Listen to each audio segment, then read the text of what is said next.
Hello students.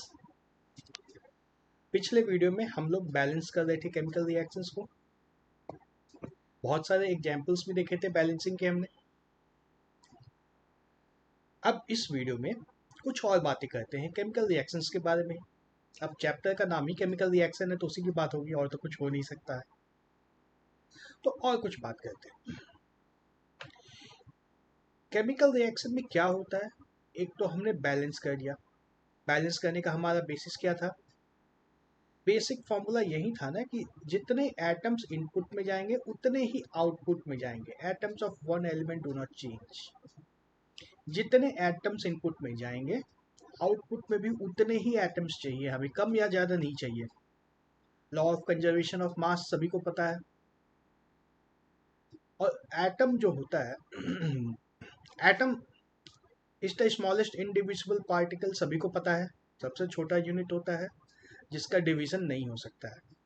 वो अपने आप से किसी दूसरे में तो बदल नहीं जाएगा। जो रिएक्शन के अंदर जो घुसेगा वहीं बाहर निकलेगा, है ना। तो एक एलिमेंट के जो एटम है वो दूसरे एलिमेंट के एटम में नहीं घूम सकते, बदल नहीं सकते हैं। और क्या होता है, कुछ गायब भी नहीं हो जाते हैं, नहीं होते ना गायब।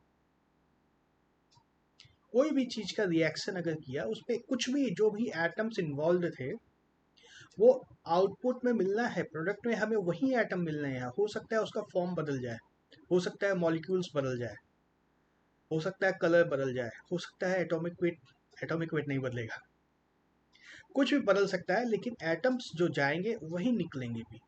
कोई प्रकट नहीं हो सकता है, कोई गायब नहीं हो सकता है, कोई बदल नहीं सकता है। एटम्स जैसे जाएंगे इनपुट में वैसे ही बाहर निकलेंगे रिएक्शन से। यही होता है। हमारा बैलेंस करने का फंडा भी यही था। लेफ्ट साइड में रिएक्टेंट्स में जो भी एटम्स हैं वो सारे के सारे प्रोडक्ट्स में मिलने चाहिए। तो हमें पता है केमिकल रिएक्शन जब भी होगा मॉलिक्यूल्स चेंज हो सकते हैं, कंपाउंड्स चेंज हो सकते हैं, लेकिन एटम्स चेंज नहीं हो सकते हैं। और क्या होता है, तो केमिकल रिएक्शन में होता क्या है, एटम चेंज नहीं होगा तो होता क्या है, breaking and making of new bonds between atoms. Atoms के बॉन्ड्स बदलते रहते हैं। देखे थे ना हमने सारे जो बॉन्ड्स। ये रिएक्शन जैसे ले लो कैल्शियम ऑक्साइड या क्विक क्लाइम। केमिकली ये कैल्शियम ऑक्साइड है लेकिन इसका कॉमर्शियल नेम क्विक क्लाइम है। बाजार में क्विक क्लाइम केमिस्ट के शॉप में क्विक क्लाइम के नाम से मिलेगा। ऐसे जनरली इसको चूना भी बोलते हैं, चूना पत्थर। Plus H2O water. इन दोनों जब मिल जाते हैं तो हमें मिलता है कैल्शियम हाइड्रोक्साइड। केमिकली ये कैल्शियम हाइड्रोक्साइड है लेकिन इसको स्लेक्ट लाइम भी बोलते हैं। Slaked lime plus heat. इस रिएक्शन में बहुत सारी हीट प्रोड्यूस होती है। तो यहाँ पे देखो, एक हमारा बॉन्ड था कैल्शियम और ऑक्सीजन के बीच में। यहाँ पे एक बॉन्ड था। बॉन्डिंग पढ़ चुके हैं हम लोग, पता है सभी को बॉन्डिंग। इसमें एक बॉन्ड था केमिकल एंड ऑक्सीजन के बीच में, लेकिन यहाँ देखो ऑक्सीजन और हाइड्रोजन के बीच में बॉन्ड बन गया है ना। यहाँ पे OH को ब्रैकेट में रखा है, मतलब ऑक्सीजन और हाइड्रोजन के बीच में बॉन्ड है। और ये पूरा का पूरा जो आयन बना OH ion, OH negative ion, इसका बॉन्ड बन गया है कैल्शियम से, है ना। बदल गया, बॉन्डिंग थोड़ा सा बदल गया। वैसे तो केमिकल और ऑक्सीजन के बीच में बॉन्ड अभी भी है, लेकिन यहाँ पे जो था वो बॉन्ड बदल के कुछ और बॉन्ड बन गया। तो केमिकल रिएक्शंस में यही होता है, सिर्फ यही होता है। बॉन्ड्स इधर से उधर हो सकते हैं, एटम्स इधर उधर नहीं होंगे। नए मॉलिक्यूल्स बन सकते हैं, पुराने मॉलिक्यूल्स गायब हो सकते हैं, पुराने कंपाउंड्स गायब हो सकते हैं, नए कंपाउंड्स बन सकते हैं, लेकिन एटम्स जैसे थे वैसे ही रहेंगे। तो इस रिएक्शन में देखो हम लोग क्या देख रहे हैं, क्विक क्लाइम प्लस वाटर। इसको हाइड्रोजन ऑक्साइड नहीं बोलोगे, इसको कैल्शियम ऑक्साइड बोल सकते हैं, लेकिन ये हाइड्रोजन ऑक्साइड नहीं बोल सकते, ये वाटर ही है। क्विक क्लाइम और वाटर जब दोनों मिल जाते हैं तो हमें क्या मिलता है, कैल्शियम हाइड्रोक्साइड, है ना। कैल्शियम हाइड्रोक्साइड या स्लेट क्लाइम दोनों एक ही चीज होती है। ये एक्वस मिलता है, मतलब पानी में मिला हुआ मिलता है, पानी में घुला हुआ मिलता है। एक्वस का मतलब यही है। कैल्शियम ऑक्साइड सॉलिड फॉर्म में रहता है। चूना का पत्थर आता है, चूना पत्थर सबने देखा होगा, व्हाइट वॉश दीवार में लगाने में लगता है। ये चूना का पत्थर जो आता है उसको जब पानी में मिला देते हैं तो कैल्शियम हाइड्रोक्साइड घुला हुआ मिलता है हमें पानी में। तो पानी तो रहता ही है पहले से। जैसे एक बकेट पानी में कैल्शियम ऑक्साइड अगर डाला तो उसमें से कुछ पानी का रिएक्शन होगा, बचा हुआ पानी तो रहेगा उस बाल्टी में, उसी पानी में घुला हुआ हमें मिल जाएगा कैल्शियम हाइड्रोक्साइड। ठीक है। तो यहाँ पे हो क्या रहा है, देखो दो चीजें मिल जा रही हैं, कैल्शियम ऑक्साइड और वाटर, ये दोनों मिल करके हमें मिल रहा है सिर्फ एक ही चीज। दो चीज मिक्स होकर के कोई एक नई चीज बन रही, एक ही चीज बन रही है ना। दो चीज अलग अलग चीजें, दो अलग अलग कंपाउंड्स मिल करके सिर्फ एक कंपाउंड बन जा रहा है। और हीट, हीट तो कोई कंपाउंड है नहीं, ये तो सिर्फ एनर्जी है। तो दो चीजें कंबाइन सिर्फ हो रही हैं और कुछ नहीं हो रहा है ना। सिर्फ दो चीजें मिलकर एक चीज बन गई। क्या हो रहा है इन दिस रिएक्शन, वही जो मैं बता रहा था अभी, calcium oxide and water combine to form a single product calcium hydroxide. Such reactions, इस तरह के रिएक्शन जहाँ पे दो या दो से ज्यादा चीजें मिलकर सिर्फ एक चीज बन जाती है, उनको क्या बोलते हैं, कॉम्बिनेशन रिएक्शन। कंबाइन हो गई, दो चीजें कंबाइन हो गई। सारी दो चीजें कंबाइन नहीं होती, कुछ स्पेसिफिक चीजें ही कंबाइन होगी, कुछ स्पेसिफिक कंडीशंस में ही कंबाइन होगी, हमेशा नहीं होगी कंबाइन। लेकिन ऐसा जब भी होता है, इस तरह का रिएक्शन जब भी होता है, तो इसको हम लोग बोलते हैं कॉम्बिनेशन रिएक्शन। जैसे एक रिएक्शन जो था अभी हमारे पास, कैल्शियम ऑक्साइड प्लस वाटर मिलकर के हमें देता है कैल्शियम हाइड्रोक्साइड या स्लेक्ट लाइम।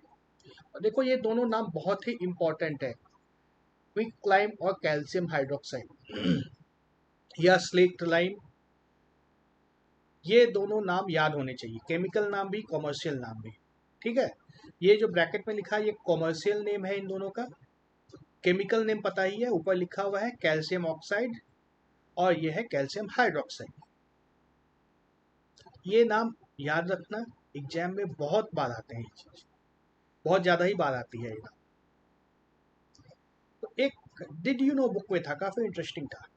ये जो कैल्शियम हाइड्रोक्साइड अभी बना था हमारे पिछले रिएक्शन में, किस काम में आता है, दीवार पे चूना लगा देते हैं इसे, चूना जब पानी में मिला देते हैं तो ये बनता है कैल्शियम हाइड्रोक्साइड, और यही कैल्शियम हाइड्रोक्साइड दीवार पे चूना करने के काम में आता है, सफेद हो जाती है दीवारें उसके बाद।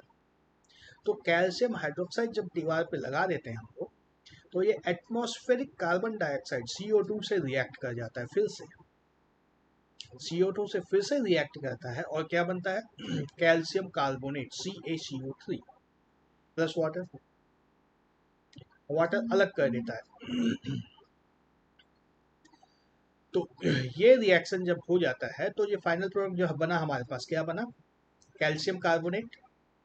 ये कैल्शियम, ये भी एक तो फिर से कॉम्बिनेशन रिएक्शन हो रहा है, हो रहा है, नहीं हो रहा है, ये कॉम्बिनेशन नहीं है, चूंकि वाटर निकल गया अलग से ना।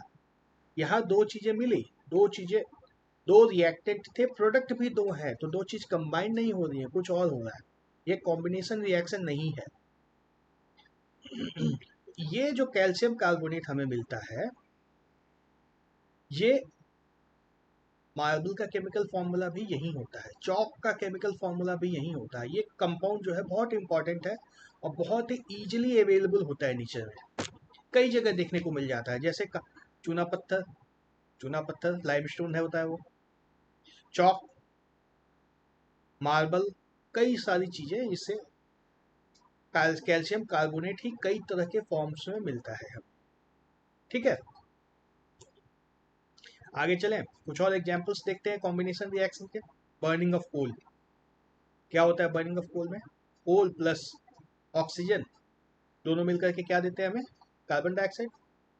कोल का फॉर्मूला, सिर्फ कार्बन लेते हैं कोल का, S सॉलिड के लिए, कोल सॉलिड होता है, calcium carbon plus oxygen, O2 लिखना है। देखो रिएक्शन जब भी लिखना है, ऑक्सीजन मॉलिक्यूल होता है, ऑक्सीजन एटम कहीं नहीं मिलता है, ऑक्सीजन एटम हो ही नहीं सकता है। जैसे ही दो ऑक्सीजन एटम पास में आएंगे वो दोनों मिलकर के ऑक्सीजन मॉलिक्यूल बना देंगे। तो ऑक्सीजन एटम होता नहीं है, फ्री नहीं मिलता है, रिएक्शन के अंदर हो सकता है कभी प्रोड्यूस हो जाए, लेकिन ऐसे ऑक्सीजन एटम नहीं होता है, जहां भी होता है ऑक्सीजन मॉलिक्यूल होता है, इसलिए O2 है ना। Calcium plus oxygen equal to CO2 अगर दिया हुआ है तो C प्लस O लिख करके इक्वल टू CO2 नहीं कर दोगे कभी भी, O2 ही होगा, ऑक्सीजन गैस मतलब O2। दोनों मिलकर के हमें देते हैं कार्बन डाइऑक्साइड, सबको पता है कुछ भी जलने से कार्बन डाइऑक्साइड पैदा होती है। होती है ना, और साथ में बहुत सारी हीट पैदा होती है। तो जरूरत हो तो यहाँ पे हीट लिख भी सकते हैं, कोई ज़रूरी नहीं है, क्योंकि जनरली हम लोग बैलेंस करते हैं एटम्स को, हीट को बैलेंस नहीं करते हैं। फिर भी इसमें ज़रूरत हो तो हीट लिख सकते हैं। तो ये भी एक कॉम्बिनेशन रिएक्शन है, दो चीज़ कंबाइन होकर के एक चीज़ मिल गई, कार्बन और ऑक्सीजन मिलकर के कार्बन डाइऑक्साइड, दो चीज़ थी कंबाइन हो गई, एक चीज़ कार्बन डाइऑक्साइड मिल गई, कॉम्बिनेशन रिएक्शन। एक और रिएक्शन देखो, hydrogen, formation of water from hydrogen and oxygen, क्या होगा, हाइड्रोजन और ऑक्सीजन मिलकर के वाटर मिल जाएगा। ऐसा होता है लैब में, ऐसा किया जा सकता है, नेचर में ऐसे अपने आप नहीं होता है। ट्वाइस H2+O2 दोनों गैस होती है, हाइड्रोजन और ऑक्सीजन दोनों गैस होती हैं, गैस लिखा हुआ है, दोनों मिलकर के हमें मिल जाएगा वाटर H2, और H2O मिलेगा लिक्विड में। इस तरह के रिएक्शन, कॉम्बिनेशन रिएक्शन का डेफिनेशन भी देख लेते हैं। व्हेन टू और मोर सब्सटेंसेस, एलिमेंट्स और कंपाउंड कुछ भी हो सकते हैं, है ना, यहाँ पे देखो लेफ्ट साइड में एलिमेंट भी हो सकता है, कंपाउंड भी हो सकता है, यहाँ पे देखो सारे एलिमेंट्स है। ये जो है ना, कार्बन भी एलिमेंट है, ऑक्सीजन भी एलिमेंट है, हाइड्रोजन भी एलिमेंट है, और ऑक्सीजन तो है ही एलिमेंट, यहाँ देख ही चुके हैं, सारे के सारे एलिमेंट है। लेकिन पिछले पेज में हमने जो कैल्शियम ऑक्साइड प्लस वाटर का रिएक्शन देखा था, उसमें कंपाउंड्स थे सारे, पहला रिएक्शन जो देखा था इसके पहले। तो एलिमेंट्स भी हो सकते हैं, कंपाउंड्स भी हो सकते हैं, दोनों मिलकर के एक सिंगल प्रोडक्ट होना चाहिए। प्रोडक्ट सिर्फ एक सिंगल चीज होनी चाहिए, दो चीजें नहीं होनी चाहिए। यदि ऐसा है तो उसको बोलते हैं कॉम्बिनेशन रिएक्शन। ठीक है, तो अब देखो नया रिएक्शन देखते हैं, स्लेक्ट लाइन का फॉर्मेशन याद है, अभी देखे थे, कैल्शियम ऑक्साइड प्लस वाटर दोनों मिलकर के हमें स्लिक लाइन देते थे, यही था। लास्ट में इसमें हीट लिखा हुआ था अलग से, हीट भी निकलती है इसमें। चूना होते हुए कहीं पे देखे होगे तो पता होगा कि जब चूना पत्थर में पानी डाल दिया जाता है तो खौलने लगता है, वो पानी बहुत गर्म हो जाता है, उसको छू नहीं सकते हो, फिर उसको ठंडा करने के लिए छोड़ दिया जाता है, काफी देर के बाद जब वो ठंडा हो जाता है तब उसको काम में लेते हैं। देखे हो, नहीं देखे हो तो देख सकते हो। चूना पत्थर में जब भी पानी देते हैं तो पानी बहुत गर्म हो जाता है, बहुत सारी हीट पैदा होती है, a large amount of heat is produced in this reaction, है ना।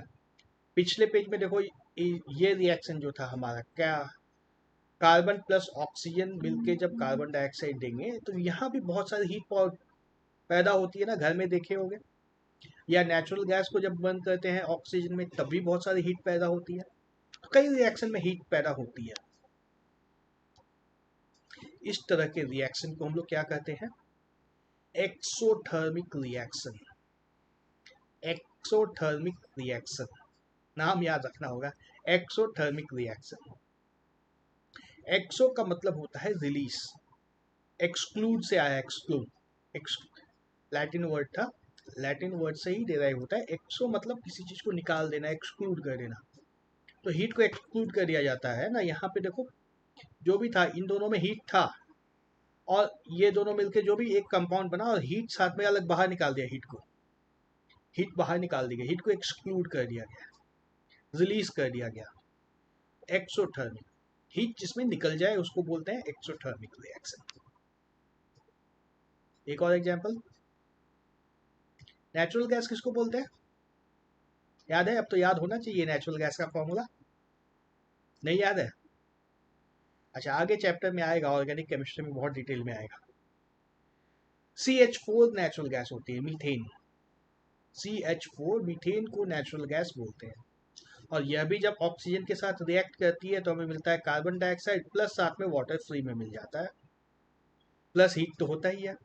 और देखो यहाँ पे वाटर गैस, लिक्विड में नहीं मिला है, गैस मिला है ना, लिक्विड वाटर नहीं मिल रहा है, यहाँ पे गैस मिल रहा है। गैस क्यों मिल रहा है, जो हीट, इतनी सारी हीट जो प्रोड्यूस होती है, हीट से वाटर वेपोराइज हो जाता है, वाटर बॉयल हो जाता है, तो वाटर गैस में के फॉर्म में मिलता है, ये वाटर वेपर के फॉर्म में मिलता है, इसलिए यहाँ पर गैस है। और उसके बाद भी हीट बची रहती है, वाटर जो भी फॉर्म हुआ उसको वेपराइज करने के बाद भी हीट और बहुत सारी बची रहती है, तभी तो खाना हम लोग का पकता है। तो ये भी एक्सोथर्मिक रिएक्शन है, हीट इसमें निकल रहा है ना। एक और एग्जांपल देखते हैं, रेस्पिरेशन, रेस्पिरेशन में क्या होता है, हम लोग सांस अंदर लेते हैं और फिर बाहर निकाल देते हैं। अंदर ऑक्सीजन जाता है और बाहर निकलता है कार्बन डाइऑक्साइड। तो इसमें क्या होता है, इसमें एक्सोथर्मिक कहाँ होता है, ये तो ब्रीदिंग है ना। रेस्पिरेशन मतलब क्या होता है, breaking down of food in the presence of oxygen inside the body. याद आ रहा है, बायो में पढ़े थे, ग्लूकोज में जब ऑक्सीजन ऐड करते हैं, ग्लूकोज में ऑक्सीजन जब मिल जाता है बॉडी के अंदर ब्लड में, तो क्या बनता है, carbon dioxide plus H2O plus a lot of energy is produced. Body को एनर्जी इसी से मिलता है ना, ग्लूकोज को ब्रेक डाउन करते हैं। इस पूरे प्रोसेस को रेस्पिरेशन बोलते हैं। इसमें भी काफी हीट प्रोड्यूस होती है। एक और एग्जाम्पल कोई, decomposition of vegetable matter into compost is also an example of exothermic reaction। कहीं भी जो छिलके, सब्जी के छिलके या खराब सब्जियां या पत्ते, वेजिटेबल मैटर कुछ भी, प्लांट प्रोडक्ट कुछ भी अगर कहीं पे गिरा दिया जाता है तो धीरे धीरे वो डिकम्पोज होता है। डिकम्पोज होकर बनता वही है, कार्बन डाइऑक्साइड और वाटर में सब कन्वर्ट होता है। बेसिकली यही काम होता है। यहाँ पे ग्लूकोज नहीं होता है, प्लांट मैटर में दूसरे तरह का कंपाउंड होगा, उसमें ऑक्सीजन एटमॉस्फेयर से लेते हैं और वो लोग कार्बन डाइऑक्साइड और वाटर में ब्रेक डाउन हो जाते हैं। इस प्रोसेस में भी हीट प्रोड्यूस होता है। ठीक है, तो कितने तरह के रिएक्शंस देखे हमने इस वीडियो में, और दूसरे तरह के अगले वीडियो में देखेंगे। हमने देखा एक्सोथर्मिक रिएक्शन। एक्सोथर्मिक रिएक्शन में हीट प्रोड्यूस होता है। अगर टेस्ट ट्यूब में वो रिएक्शन कर रहे हैं तो टेस्ट ट्यूब गर्म हो जाएगा। और क्या देखा था हमने, एक्सोथर्मिक है ये। कॉम्बिनेशन रिएक्शन, दो तरह के रिएक्शंस हम लोग देखे ना। कॉम्बिनेशन में दो चीजें कंबाइन होकर कोई एक चीज मिल जाएगी, सिंगल प्रोडक्ट इस फॉर्म। उसके साथ में हीट हो सकता है निकल जाए, हो सकता है ना भी निकले। हीट कोई जरूरी नहीं है कॉम्बिनेशन में निकलना।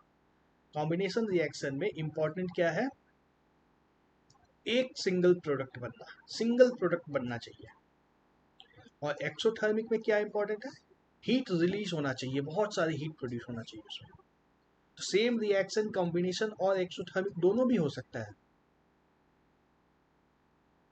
जैसे हमारा ये पहला ही रिएक्शन था, ये कॉम्बिनेशन रिएक्शन भी है और एक्सोथर्मिक भी रिएक्शन भी है ना। और बहुत सारे अलग अलग एग्जाम्पल्स हम लोग देखेंगे। तभी हमने सीखे हैं एग्जाम्पल रिएक्शंस दो तरह के। पहला सीखा कॉम्बिनेशन रिएक्शन और दूसरा सीखा है एक्सोथर्मिक रिएक्शन। ठीक है, इसका उल्टा भी होगा, डिकम्पोजिशन भी होगा।